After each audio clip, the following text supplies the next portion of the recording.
बिस्मिल्लाहिर्रहमानिर्रहीम। अस्सलाम वालेकुम। उम्मीद करती हूँ आप सब खैरियत से होंगे। आज का जो हमारा डिस्कशन टॉपिक है चैप्टर नंबर 20 का, वो है Bohr model of hydrogen atom. अब Bohr model of hydrogen atom कब दिया था, क्यों दिया था, सबसे पहले तो ये देखते हैं। बेसिकली हमारे पास जो एटम का जो मॉडल दिया था, सबसे पहले रदरफोर्ड ने दिया था। रदरफोर्ड ने अपने एटम के मॉडल के कुछ पोस्टुलेट्स बताए जो कि रिजेक्ट हो गए बाय द बोहर। यानी जब बोहर ने अपना मॉडल पेश किया तो रदरफोर्ड का मॉडल जो था वो रिजेक्ट हो गया। लेकिन जो बोहर ने अपने पोस्टुलेट्स दिए वो थे तो ठीक, लेकिन उसने उसकी फर्दर एक्सप्लेनेशन नहीं दी कि ये ऐसा क्यों होता है। और उसकी जो फर्दर एक्सप्लेनेशन दी थी वो डी ब्रोगली ने दी थी।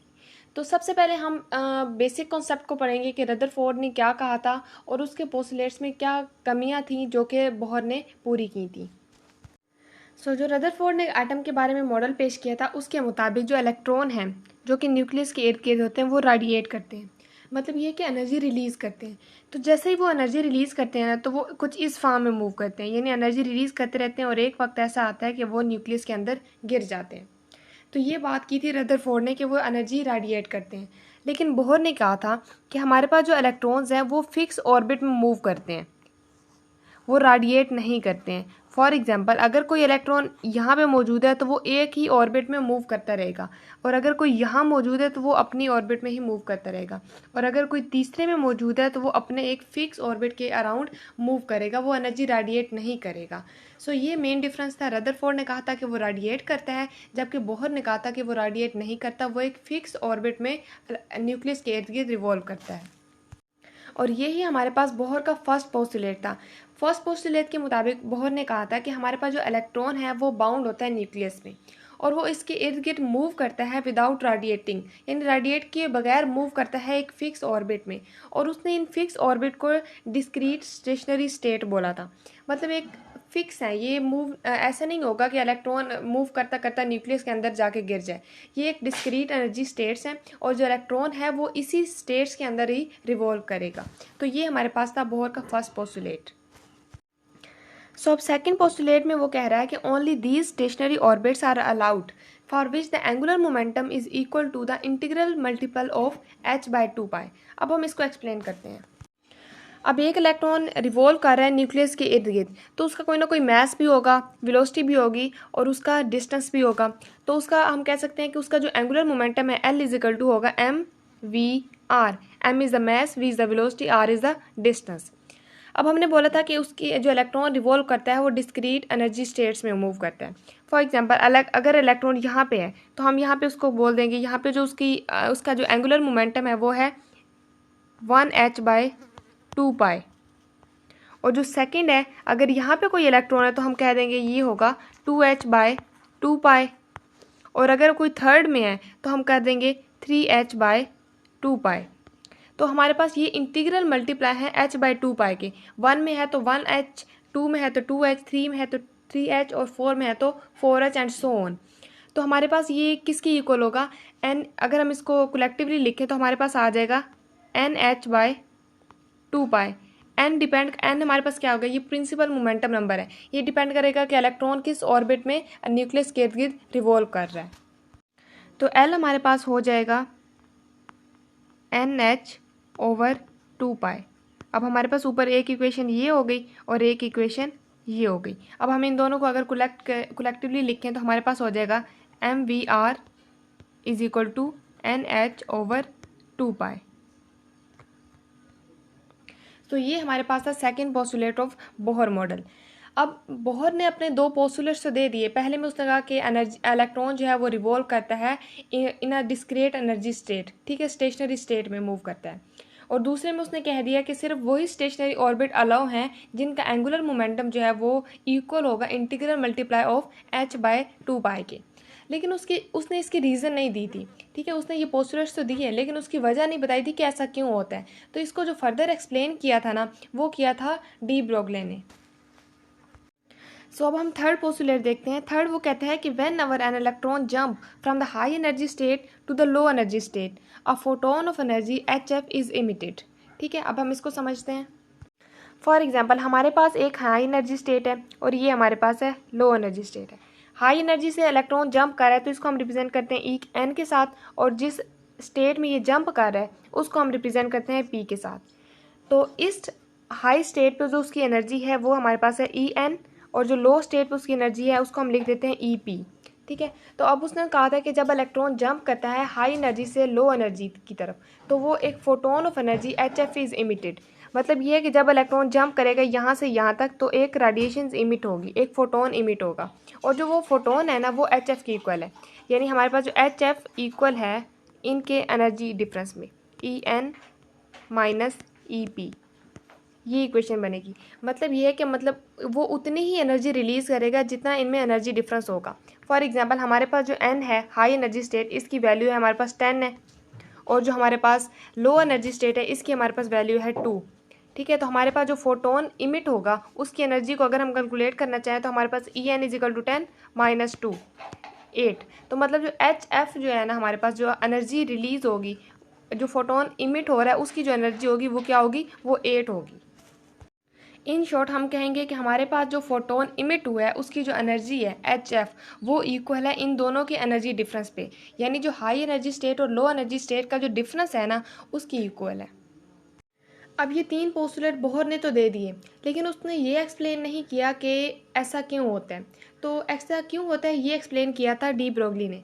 डी ब्रोगली ने जो एक्सप्लेनेशन दी थी ना इलेक्ट्रॉन की, वो दी थी उसने on the basis of wave nature. पहले हमने पढ़ा है कि इलेक्ट्रॉन की जो नेचर होती है वो वेव नेचर भी होती है और पार्टिकल नेचर भी होती है। ठीक है, तो उसने जो एक्सप्लेनेशन दी थी वो on the basis of wave nature दी थी कि इलेक्ट्रॉन जो है वो in the form of wave move करता है। तो उसने कहा था कि जो बोहर का जो फर्स्ट पोस्टुलेट है जिसमें बोहर ने कहा था कि जो इलेक्ट्रॉन है वो एक फ़िक्स ऑर्बिट में न्यूक्लियस के इर्द गिर्द रिवॉल्व करता है और रेडिएट नहीं करता। तो लेकिन उसने इसकी एक्सप्लेनेशन नहीं दी थी। तो डी ब्रोगली ने कहा कि वाकई ही ऐसा होता है, इलेक्ट्रॉन रेडिएट नहीं होता, क्योंकि जो इलेक्ट्रॉन की जो मूवमेंट होती है ना वो वेव की फॉर्म में। लेकिन ये कौन सी वेव है ये उसने बताया था। उसने कहा था ये स्टेशनरी वेव है। जो इलेक्ट्रॉन की जो मूवमेंट होती है ना वो स्टेशनरी वेव होती है, और स्टेशनरी वेव का हमें पता है, ये जो आप डायग्राम में देखें तो हमारे पास ये इस किस्म की स्टेशनरी वेव्स होती हैं। ठीक है, अब स्टेशनरी वेव में हमने एक चीज़ पढ़ी थी कि जो स्टेशनरी वेव है उसमें जो एनर्जी है वो कन्फाइन हो जाती है, यानी एक कैद हो जाती है। तो जिस वेव में एनर्जी कन्फाइन हो जाए तो वो फिर रेडिएट नहीं करती है। ठीक है, वो एनर्जी इमिट नहीं करती है। तो ये हमारे पास पहली एक्सप्लेनेशन थी बोहर के फर्स्ट पोस्टुलेट की कि जो इलेक्ट्रॉन की जो नेचर है वो वेव नेचर है और वो स्टेशनरी वेव है, इसकी वजह से वो रेडिएट नहीं करता। और सेकंड पोस्टुलेट को उसने इस तरह प्रूव किया था कि हमारे पास एक वायर है। ठीक है, हमने एक वायर लेनी है। ठीक है, वायर लेने के बाद हमने क्या करना है उसको, जैसे हमने चैप्टर नंबर 8 में पढ़ा था वेव्स वाला, जब हमने चैप्टर पढ़ा था उसमें हमने stationary wave in the column को स्टडी किया था। ठीक है, तो उसमें हमने कहा था कि जब भी हम एक, अब ये हमारे पास एक वायर है, ठीक है, उसको हमने जब हम पुल करते हैं तो उसके अंदर स्टेशनरी वेव जनरेट होती हैं। अब वो स्टेशनरी वेव जनरेट हो रही हैं तो उसमें हमने क्या किया, लेकिन इसमें हमने क्या करना है, उसको सर्कल की फॉर्म में लेना है। ठीक है, इसको सर्कल की फॉर्म में मतलब कंबाइन कर देना है।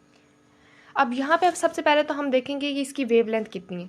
हमें पता है कि नोड से नोड तक जो डिस्टेंस होता है वो होता है λ/2। ठीक है, और ये हमारे पास एक कंप्लीट वेव बन रही है तो इसका हमारे पास जो डिस्टेंस है वो होगा लैम्डा। और ये हमारे पास सेकंड वेव है तो ये भी लैम्डा, और ये हमारे पास थर्ड है तो इसका भी लैम्डा। तो यानी हमारे पास यहाँ पे 3 वेव्स बन रही हैं। तो n = होगा हमारे पास n = 3। और यहाँ पे अगर हम इसकी लेंथ की बात करें तो लेंथ हमारे पास क्या होगी, लेंथ L = n लैम्डा। ठीक है, मतलब जितनी वेव्स जनरेट होंगी और उसको हम मल्टीप्लाई करवा देंगे लैम्डा के साथ तो हमारे पास लेंथ आ जाएगी।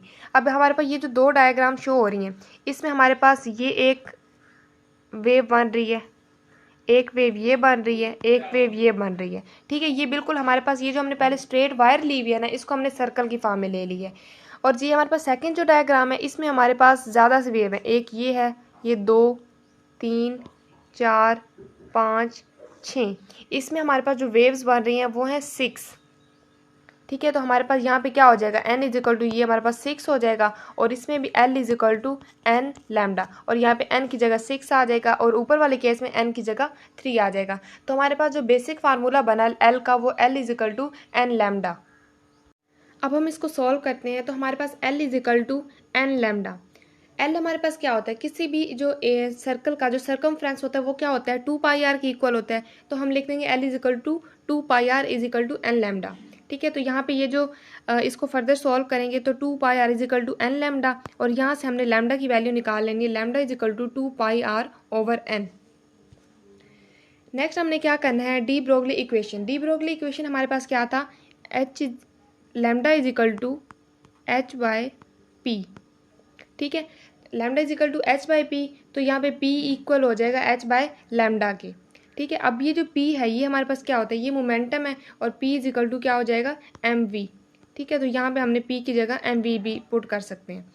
तो अब हमारे पास जो लैम्डा की वैल्यू आई थी 2 पाई आर ओवर एन, ठीक है, हमने लैम्डा की जगह 2 पाई आर ओवर एन लगा देना है, और पी की जगह हमने एम वी लगा देना है। तो इसको जब हम सोल्व करेंगे तो M V is equal to N H over 2 pi R, और एम वी आर, ये जो आर है ये मूव करके इधर चला जाएगा। ठीक है, तो M V R is equal to हो जाएगा एन एच ओवर 2 पाई। अब M V R is equal to N H over 2 pi अगर हम याद करें तो ये हमारे पास था सेकंड पोस्टुलेट, जिसमें उसने कहा था कि only these stationary orbit are allowed for which the angular momentum is equal to the integral multiply of H by 2 pi. और इसको जब हमने सॉल्व किया था तो हमारे पास आया था M V R is equal to N H over 2 pi. तो हमारे पास जो डी ब्रोगली ने क्या किया, सेकेंड जो पोस्टुलेट था उसको भी प्रूव कर दिया कि हमारे पास जो वही इलेक्ट्रॉन अलाउ होते हैं जिनका जो एंगुलर मोमेंटम है वो इंटीग्रल मल्टीपल होता है एच बाय 2 पाई के। तो ये दो पोस्टुलेट से फर्स्ट और सेकंड पोस्टुलेट डी ब्रोगली ने उसको फर्दर एक्सप्लेन किया था। सो ये हमारे पास है Bohr model of hydrogen atom. और लास्ट बात ये कि हमारे पास जो बोहर मॉडल है ना वो हम उन्हीं एटम्स पर अप्लाई कर सकते हैं जिनके पास सिर्फ एक इलेक्ट्रॉन होता है। फॉर एग्जांपल हाइड्रोजन के पास एक इलेक्ट्रॉन है, तो यहाँ पे इस हाइड्रोजन पे बोहर मॉडल ऑफ एटम जो है ना ये अप्लाई हो सकता है। इसके अलावा अगर हमारे पास हीलियम या लिथियम, इनके पास भी एक इलेक्ट्रॉन है ना, फॉर एग्जांपल लिथियम के पास हमारे पास 3 इलेक्ट्रॉन होते हैं, लेकिन अगर ये 2 इलेक्ट्रॉन लूज़ कर देते हैं ना, ठीक है, इसके ऊपर 2 पॉजिटिव चार्ज है, तो मतलब ये 2 इलेक्ट्रॉन इसने लूज़ कर दिए, अब इसके पास सिर्फ एक इलेक्ट्रॉन है, तो इस पर भी हमारे पास Bohr model of atom apply होगा। तो ऐसे तमाम एटम जिनके पास एक इलेक्ट्रॉन होता है, बाकी सारे या फिर वो लूज़ कर देते हैं या फिर उनके पास होता ही एक इलेक्ट्रॉन है, तो उन सब पे Bohr model of atom apply होता है। नेक्स्ट हमारे पास है क्वांटाइज्ड रेडियाई। तो सबसे पहले हम देखते हैं कि क्वांटाइज का क्या मतलब है। क्वांटाइज का मतलब ये है कि हमारे पास इलेक्ट्रॉन, हमने पढ़ा कि हमारे पास न्यूक्लियस होता है और इलेक्ट्रॉन उसके इर्द गिर्द रिवॉल्व कर रहे होते हैं। ठीक है, उसमें हमने एनर्जी स्टेट्स की भी बात की और ये शेल्स की बात कर ली है। अब जो इलेक्ट्रॉन है, फॉर एग्जाम्पल ये जो फर्स्ट शेल है इसमें मौजूद है, और ये सेकंड शेल इसमें मौजूद है, और ये थर्ड शेल इसमें मौजूद है। ऐसा पॉसिबल नहीं हो सकता कि जो इलेक्ट्रॉन हो वो यहाँ मौजूद हो या फिर यहाँ मौजूद हो, ये पॉसिबल नहीं है।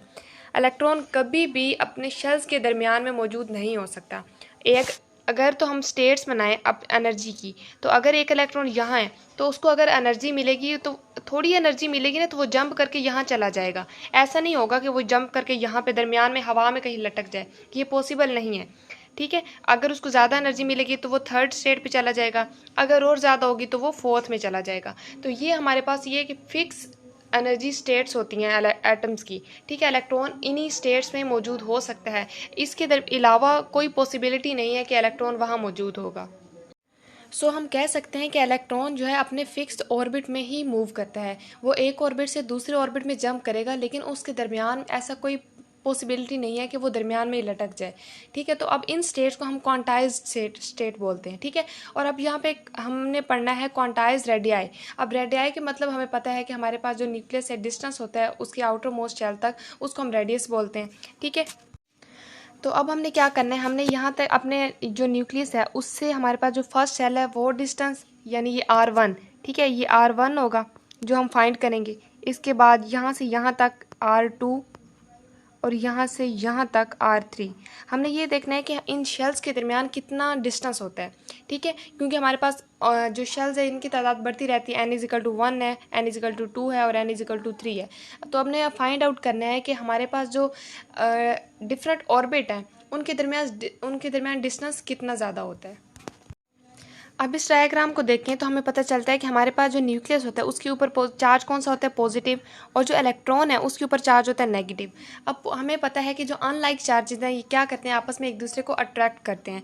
अब ये जो पॉजिटिव और जो इलेक्ट्रॉन, इनके दरमियान जो फोर्स होती है ना, उसको हम बोलते हैं इलेक्ट्रोस्टैटिक फोर्स। इसको हम रिप्रेजेंट करते हैं Fe के साथ, ठीक है। तो मतलब ये है कि ये इलेक्ट्रॉन पॉजिटिव और इलेक्ट्रॉन नेगेटिव, इनके दरमियान जो फोर्स एग्जिस्ट करती है ना, वो हमारे पास इलेक्ट्रोस्टैटिक फोर्स होती है। और इसके अलावा हमने बात की थी कि जो इलेक्ट्रॉन है वो रिवॉल्व कर रहे होते हैं अराउंड द न्यूक्लियस। तो वो अराउंड द न्यूक्लियस कैसे रिवॉल्व कर रहे होते हैं, कौन सी फोर्स है जिनको न्यूक्लियस के इर्द गिर्द रिवॉल्व करवा रही होती है, तो वो हमारे पास होती है सेंट्रीपिटल फोर्स, ठीक है। तो सेंट्रीपिटल फोर्स उसी केस में होगी जब हमारे पास इलेक्ट्रोस्टैटिक फोर्स एग्जिस्ट कर रही होगी, ठीक है। तो हम कह सकते हैं कि हमारे पास ये जो सेंट्रीपिटल फोर्स है ये रिजल्ट होती है इलेक्ट्रोस्टैटिक फोर्स का, ठीक है। तो अब हमारे पास ये क्या होता है, इसमें जो इलेक्ट्रोस्टैटिक फोर्स है वो इक्वल होती है कुल सेंट्रीपिटल फोर्स के, ठीक है। क्योंकि ये अब क्या हो रहा है, ये इन दोनों के दरम्यान जो डिस्टेंस है वो Fe है, ठीक है, अट्रैक्शन जो हो रही है। तो और हमारे पास जो उसी इलेक्ट्रॉन को रिवॉल्व करवा रही है ना, वो हमारे पास Fc है। तो ये दोनों आपस में इक्वल होती हैं, तो Fe is equal to Fc। और अब हम पहले करते हैं कि हम Fe को कैलकुलेट कर लेते हैं। Fe हमारे पास क्या होता है, हमारे पास Fe की वैल्यू जो होती है वो हमें कूलम फोर्स में अगर हमने पढ़ा होगा, याद होगा आपको, तो हमने पढ़ा था कि F is equal to Q1 Q2 over R square, ठीक है। तो यहाँ पे हम बात कर रहे हैं इलेक्ट्रॉन्स की, ठीक है, तो हम चार्ज की बात नहीं कर रहे हैं। तो यहाँ पे हम Q1 और Q2 की जगह E और E लिख देते हैं, क्योंकि हम इलेक्ट्रॉन की बात कर रहे हैं। तो यहाँ पे क्या हो जाएगा, E स्क्वायर हो जाएगा। तो E is equal to KE square over R square. R के साथ हमने N लगा देना है ताकि पता चल जाए कि हम किस ऑर्बिट की बात कर रहे हैं, फर्स्ट ऑर्बिट की बात कर रहे हैं, सेकंड ऑर्बिट की बात कर रहे हैं, या फिर थर्ड ऑर्बिट की बात कर रहे हैं। तो N की जगह हम 1 2 3 एंड सो ऑन लिख सकते हैं कि हम जिस ऑर्बिट का रेडियस फाइंड कर रहे हैं, जिस ऑर्बिट पे की फोर्स फाइंड कर रहे हैं, तो ये हम उसके हिसाब से लिख सकते हैं। तो ये हमारे पास हो जाएगा KE square over RN square. और Fc जो हमारे पास सेंट्रीपिटल फोर्स होता है वो mv स्क्वायर ओवर Rn, ये हमारे पास फार्मूला होता है, ठीक है। इसके साथ भी हम Rn और mvn लगा देंगे, ठीक है, ताकि हमें पता चल जाए कि हम कौन से ऑर्बिट की बात कर रहे हैं। अब हम क्या करेंगे, इन दोनों को जब फर्दर सोल्व करेंगे तो ये R इस R के साथ कैंसिल हो जाएगा स्क्वायर के साथ, और हमारे पास इक्वेशन बन जाएगी mv square is equal to KE square over Rn। तो यहाँ से हमने क्या करना है, R की वैल्यू निकालनी है, रेडियस फाइंड करना है। R इज इक्वल टू हो जाएगा KE square over mv square n। अब अगर हम इसको फर्दर सॉल्व करें तो हमारे पास जो वैल्यू है KE स्क्वायर ओवर mv। अब यहाँ पे जो V है इसकी वैल्यू अगर हम निकालें प्रीवियस इक्वेशन हमने पढ़ी थी mv r is equal to NH over 2 pi, ये हमारे पास बोहर का सेकंड पोस्टुलेट था। तो यहाँ से हम V की वैल्यू निकालें तो V इज इक्वल टू हो जाएगा NH ओवर 2 पाई MRN, ठीक है। अब हम क्या करेंगे, ये जो V की वैल्यू आई है ना, इसको इस इक्वेशन में पुट कर देंगे, ठीक है। जब हम इस इक्वेशन में पुट करेंगे KE square is equal to M, और ये हमारे पास V स्क्वायर की वैल्यू आ गई है। इसको जब हम इसका स्क्वायर लेंगे तो क्या हो जाएगा, स्क्वायर लेने के बाद ये जो रकम है ये ऊपर चली जाएगी 2 पाई वाली, ठीक है। तो ये 2 पाई क्या हो जाएगा, 4 pi square M square R square, और ये N स्क्वायर H स्क्वायर ये नीचे आ जाएगा, ठीक है। तो हम इसको अब फर्दर सॉल्व करें तो हमारे पास आंसर आ जाएगा 4 pi square KE square MR square over N square H square, क्योंकि ये जो M है ये इस M के साथ कैंसिल हो गया। अब यहाँ से ये हमारे पास ये जो R है ये इस R स्क्वायर के साथ कैंसिल हो जाएगा। अब हमने क्या करना है, हमने रेडियस की वैल्यू भी फाइंड करनी है। तो इस R को हम क्या करेंगे, इस साइड ले जाएंगे, और ये जो हमारे पास पूरी टर्म है ना, ये हमारे पास उल्ट हो जाएगी इस फॉर्म में, N स्क्वायर H स्क्वायर ऊपर आ जाएगा over 4 pi square KE square M, ठीक है। तो ये हमारे पास इस फॉर्म में आ जाएगी। अब यहाँ पे अगर हम N स्क्वायर को अलग करें और बाकी जो हमारे पास रकम है उसको हम अलग कर लें, ठीक है, क्योंकि हमारे पास n तो हमारे पास नंबर ऑफ ऑर्बिट है ना, जिस ऑर्बिट की अगर हम बात कर रहे हैं ये वही वैल्यू होगी। अगर हम फर्स्ट ऑर्बिट की बात कर रहे हैं तो हम फर्स्ट लिख देंगे, अगर हम सेकंड की बात कर रहे हैं तो हम सेकंड लिख देंगे, थर्ड की कर रहे हैं तो थर्ड लिख देंगे। अब यहाँ पे हम इसकी वैल्यू पुट करके हम रेडियस की वैल्यू कैलकुलेट कर सकते हैं। h हमारे पास क्या होता है, h हमारे पास प्लैंक कांस्टेंट है, इसकी वैल्यू लिखेंगे 6.63 इंटू 10⁻⁻⁻⁻⁴, और हमारे पास 4 पाई की वैल्यू हमें पता है 3.14 स्क्वायर होती है, ठीक है। इसको स्क्वायर ले लेंगे, k की वैल्यू हम पुट करेंगे 9 इंटू 10⁻⁹, E की वैल्यू हमारे पास 1.6 इंटू 10⁻⁻19 होती है, और मास ऑफ इलेक्ट्रॉन हमारे पास 9.1 इंटू 10⁻31 होता है। तो इसकी वैल्यूज़ पुट करने के बाद जब हम इसको सॉल्व करेंगे तो हमारे पास आंसर आ जाएगा 0.053 नैनोमीटर, ठीक है। तो अब हमारे पास ये जो है ना, ये इस कैलकुलेशन की वैल्यू आ गई है, लेकिन अब हमारे पास n तो बचा हुआ है ना, n स्क्वायर हमारे पास साइड पे था, तो हमारे पास जो किसी भी ऑर्बिट का जो रेडियस है ना, हम इस वैल्यू से कैलकुलेट कर सकते हैं। हमारे पास जो फाइनल इक्वेशन है R N is equal to N square R one, ठीक है। उन्होंने क्या किया, इस पूरी टर्म को कहा है ये आर वन है। अगर हम बात कर रहे हैं फर्स्ट ऑर्बिट की और इसकी वैल्यू हमारे पास आर वन की जो वैल्यू है 0.053 आई है। अगर तो हम फर्स्ट ऑर्बिट की बात कर रहे हैं, ठीक है, फर्स्ट ऑर्बिट है हमारे पास, ठीक है, जिसमें इलेक्ट्रॉन रिवॉल्व कर रहा है, तो हम एन की जगह 1 लिखेंगे, एन स्केयर है, और यहाँ पे आ जाएगा 0.053 नैनोमीटर, ठीक है। ये इसके साथ मल्टीप्लाई हो के 0.053 ही हो जाएगा। अगर हम बात कर रहे हैं सेकंड ऑर्बिट की, ठीक है, सेकंड ऑर्बिट की बात कर रहे हैं, सेकंड में हमारे पास क्या हो जाएगा, यहाँ पे हम 2 लिख लेंगे, 2 2 ज़र 4 हो जाएगा, यानी 4R1 हो जाएगा, ठीक है। तो अगर हम थर्ड की बात कर रहे हैं तो यहाँ पे 3 आएगा और यहाँ पे 9R1 आएगा। मतलब ये है कि हमारे पास जो पहला ऑर्बिट है उसका जितना रेडियस है ना, पहले ऑर्बिट में कितना आया था, 1 आया था, 1R1, ठीक है। तो जो सेकंड ऑर्बिट उससे 4 गुना ज़्यादा दूर है, ठीक है, और जो थर्ड ऑर्बिट है वो उससे 9 गुना ज़्यादा दूर है। तो ये हमारे पास कंपैरिजन है डिफरेंट ऑर्बिट के रेडियाई का। So according to the Bohr theory, the radii of different stationary orbit of electron in hydrogen atom are given by, ठीक है। तो हमारे पास जो रेडियाई निकलेगा डिफरेंट ऑर्बिट का हाइड्रोजन एटम के, वो हमारे पास होगा R is equal to R1, 4R1, 9R1 और 16R1, ठीक है। क्योंकि हमने बात की थी स्केयर, एन जो था वो स्केयर में आ रहा था, ठीक है। जब हम सेकंड ऑर्बिट की बात करेंगे तो हम 2 पुट करेंगे तो 2 2 ज़र 4 होगा, 3 3 ज़र 9, 4 4 ज़र 16, 5 5 ज़र 25। इसी तरह जैसे जैसे ऑर्बिट बढ़ते रहेंगे उनका जो डिस्टेंस है वो क्या हो जाएगा, डबल होता जाएगा। तो ये हमारे पास था रेडियाई, ठीक है, जो डिस्टेंस था उनका। अब हम बात करते हैं, अब डिफरेंट ऑर्बिट में इलेक्ट्रॉन है वो डिफरेंट वेलोसिटीज़ के साथ मूव कर रहे हैं, ठीक है। तो अब हमारे पास अगर हम बात करें वी की, तो हमने इक्वेशन पढ़ी थी mvr is equal to N H over 2 pi, ठीक है। तो यहाँ से अगर हम v की वैल्यू निकालें तो v is equal to N H over 2 pi M R. अब यहाँ पे r की जो वैल्यू, पीछे हमने r की वैल्यू देखी है, ठीक है, ये हमारे पास r की वैल्यू आई थी। अब हम क्या करेंगे, इस इक्वेशन में ना, इस इक्वेशन में हम r की वैल्यू को पुट कर देंगे। ये वाली जो r की जो वैल्यू है ना, ये हम उस इक्वेशन में पुट कर देंगे। जब हम इसको पुट करेंगे तो हमारे पास कुछ इक्वेशन इस तरह की बन जाएगी। तो हमारे पास क्या होगा, हम इसको फर्दर डिवाइड और मल्टीप्लाई करने के बाद जो चीज़ें कटती हैं उनको कैंसिल आउट कर देना है, और ये हमारे पास बटे के नीचे तो ये ऊपर चला जाएगा। तो v is equal to N H V square over 2 pi K E square. अब ये जो v है ये इसके साथ कैंसिल हो जाएगा, तो ये जब v इस साइड आएगा तो हमारे पास ये जो टर्म है ये एक्सचेंज हो जाएंगे, मतलब ऊपर वाली नीचे, नीचे वाली ऊपर चली जाएगी। तो v is equal to 2 pi K E square over N H. अब यहाँ पे देखिए, यहाँ पे n जो है वो नीचे आ रहा है, मतलब ये है कि अगर हम 1/n को साइड पे रखें और हमारे पास जो अंदर टर्म बचती है वो 2 pi K E square over H, ठीक है। तो अगर हम इसको सॉल्व करना चाहें तो हमारे पास आंसर आ जाएगा। अगर हम इन सब की वैल्यूज़ पुट करें ना, तो हमारे पास पाई की क्या वैल्यू होती है, 3.14, ठीक है।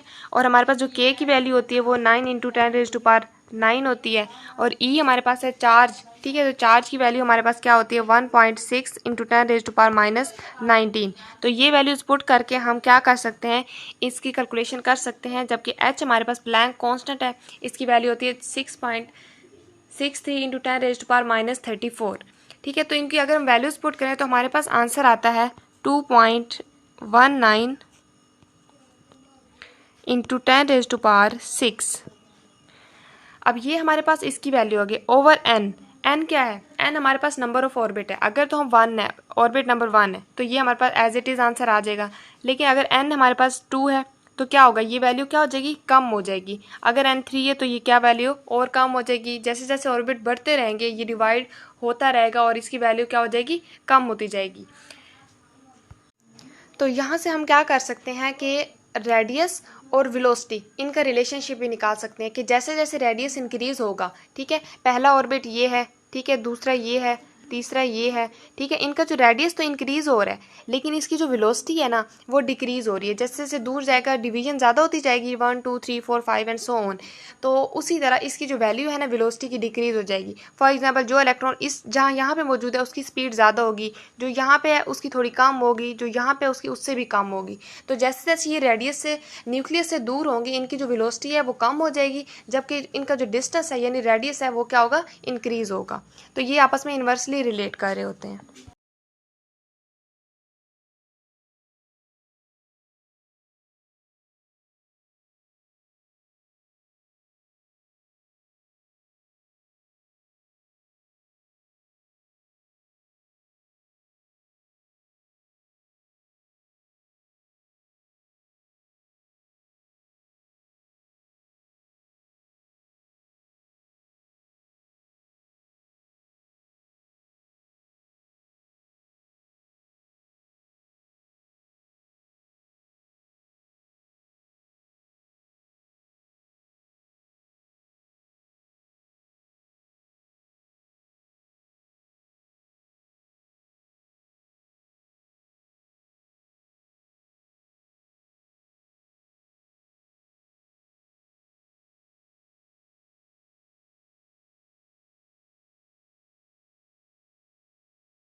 नेक्स्ट हमारे पास एक कॉन्सेप्ट है आयोनाइजेशन एनर्जी। अब आयोनाइजेशन एनर्जी क्या होती है कि the energy required to completely remove an electron from the first Bohr orbit, this is called ionisation energy. For example ये हमारे पास फर्स्ट ऑर्बिट है, अब यहाँ पे एक इलेक्ट्रॉन मौजूद है, ठीक है। यहाँ से इलेक्ट्रॉन को रिमूव करने के लिए जितनी एनर्जी रिक्वायर होती है ना, उसको हम बोलते हैं आयोनाइजेशन एनर्जी। यानी हमने इतनी एनर्जी देनी है कि जो हमारे पास इलेक्ट्रॉन है वो मूव करके कहीं और चला जाए, सेकंड ऑर्बिट में चला जाए, इन्फिनिटी पे चला जाए, ठीक है। तो वो कहीं भी चला जाए, सेकंड में चला जाए, थर्ड में चला जाए, तो मतलब ये है कि वो फर्स्ट ऑर्बिट से रिमूव होना चाहिए। अब हमने पीछे जब एनर्जीज़ की बात की थी तो हमारे पास जो फर्स्ट ऑर्बिट था उसमें हमारे पास एनर्जी क्या आई थी, -13.6 आई थी, ठीक है। तो मतलब ये है कि यहाँ पे जो इलेक्ट्रॉन है उसके पास जो एनर्जी है -13.6 है। अब हमें यहाँ पे इलेक्ट्रॉन को रिमूव करने के लिए कितनी एनर्जी रिक्वायर होगी, हमें 13.6 एनर्जी ही रिक्वायर होगी। अगर हम किसी भी इलेक्ट्रॉन को जो कि फर्स्ट ऑर्बिट में मौजूद है उसको 13.6 एनर्जी प्रोवाइड करें, ठीक है, हम एनर्जी इसको देते हैं 13.6 की, ठीक है, 13.6 एनर्जी हम इसको प्रोवाइड करते हैं, तो ये इलेक्ट्रॉन जो है रिमूव हो जाएगा अपने ऑर्बिट से। लेकिन एक बात याद रखनी है, यहाँ पे इस इलेक्ट्रॉन की जो एनर्जी है ना वो -13.6 है, लेकिन जो हम एनर्जी प्रोवाइड करेंगे ना वो पॉजिटिव में करेंगे, ठीक है। जब हम पॉजिटिव में ये एनर्जी, क्योंकि इसके पास ये एनर्जी कम है, ठीक है, इसके पास इतनी एनर्जी है, हम इतनी एनर्जी इसको और देंगे ना तो ये इलेक्ट्रॉन जो है अपने ऑर्बिट से रिमूव हो जाएगा।